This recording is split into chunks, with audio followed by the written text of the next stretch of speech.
नमस्कार, मैं हूं सुमन कुमार। न्यूज़ अड्डा विद सुमन में आप सभी का स्वागत है। इस वक्त की एक ब्रेकिंग खबर है जिसे मैं आपको देना चाहता हूं। दिल्ली के चीफ सेक्रेटरी को लेकर कई दिनों से कयास लगाए जा रहे थे। नरेश कुमार 30 नवंबर को रिटायर हो रहे थे और इसी मसले के देखिए, नरेश कुमार जब से आए उसी वक्त से आम आदमी पार्टी के दिन जो हैं वो अच्छे नहीं रहे। उसके बाद अभी देख ही रहे हैं कि अब शराब घोटाले से लेकर शीश महल से लेकर तमाम सारे मसले चल रहे हैं। अभी कुछ दिन पहले 2 दिन पहले ही 500 करोड़ का और सीवेज मामले की भी जानकारी निकल के आई है। अब मसला ये है कि धीरे धीरे बात इतनी बनती बिगड़ती चली गई जिसमें कि सीधे सीधे अब आम आदमी पार्टी ने चीफ सेक्रेटरी को ही, अब सबसे पहले उनके बेटे को उन्होंने टारगेट किया। लेकिन अभी की जो सबसे ब्रेकिंग खबर है वो यही है कि सुप्रीम कोर्ट में केंद्र सरकार ने साफ कर दिया है कि अभी जो है सेवा विस्तार उनको दिया जा रहा है, चीफ सेक्रेटरी को ही सेवा विस्तार दिया जा रहा है। ये बात तुषार मेहता जो कोर्ट में ये सॉलिसिटर जनरल हैं उन्होंने दी है, तो अब स्थिति साफ है। मित्र, उसमें एक चीज़ और आपको जानकारी के लिए बता दें कि कल भी हेयरिंग है।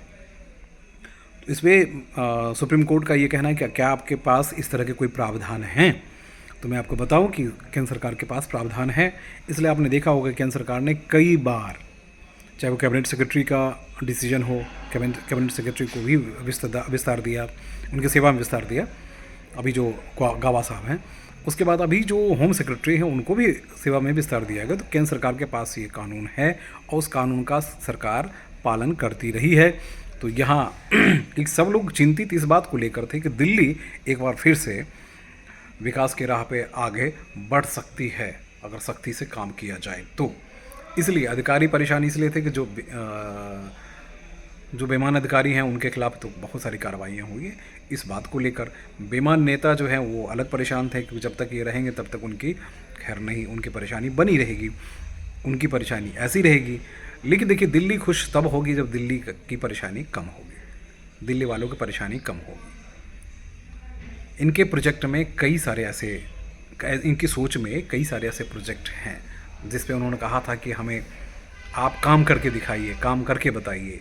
हर डिस्ट्रिक्ट मजिस्ट्रेट को उन्होंने एक प्रोसीडिंग्स की पूरी रणनीति के लिए कहा था कि भाई इस साल में आप क्या क्या करेंगे उस पर आप फोकस होइए।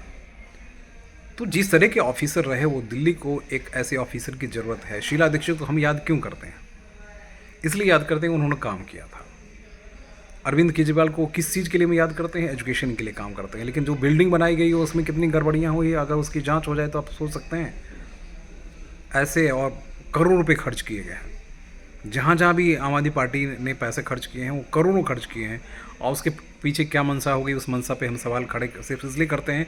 सोच अच्छी थी, अच्छे काम के लिए उन्होंने किया, लेकिन वहाँ बहुत बड़े पैमाने पर धांधली हुई है जिसकी जाँच शुरू हो गई। शराब के मामले में कि हम 10,000 करोड़ कमाएंगे, और जब जांच हुई और जब सारी चीज़ें निकल कर आई तो दिखा गया कि तकरीबन 3 से 4,000 करोड़ वैट में इनकी जो कमाई है उसमें कमी आई, उसके बाद और जो कमाई है उसमें कमी आई। तो ये तमाम सारी चीज़ें ऐसी रही और भी कई मसले रहे।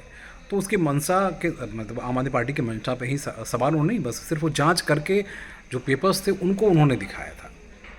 इस बात को लेकर अरविंद केजरीवाल बेहद परेशान थे क्योंकि यहाँ के पैसे तो लुटाए जा रहे थे अलग अलग प्रदेशों में, और इनका ये कहना है कि दिल्ली की जनता का ये पैसा है, आप उन पे खर्च कीजिए, उनके डेवलपमेंट पे खर्च कीजिए।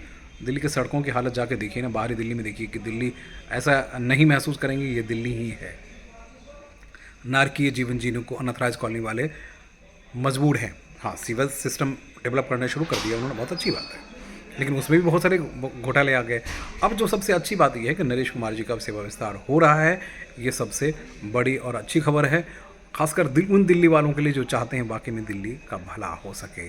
और केंद्र सरकार ने ये साफ कर दिया सुप्रीम कोर्ट में। अब कल उस कंडीशन को बताएंगे, दिखाएंगे आखिर वो है क्या, वो शर्तें कौन सी है, जिन शर्तों के साथ ये आगे बढ़ेंगे। तो ये तमाम सारे टेक्निकल मसले हैं, उस पर बहुत ज़्यादा मुझे नहीं लगता है कि बहुत, क्योंकि सुप्रीम कोर्ट भी उन टेक्निकल मसलों के पीछे तो नहीं पड़ेगा, बल्कि उनके जो अधिकार क्षेत्र हैं उस पर ज़रूर एक बार सुनवाई करेगा और देखेगा, फिर उसके बाद डायरेक्शन देगा। नमस्कार।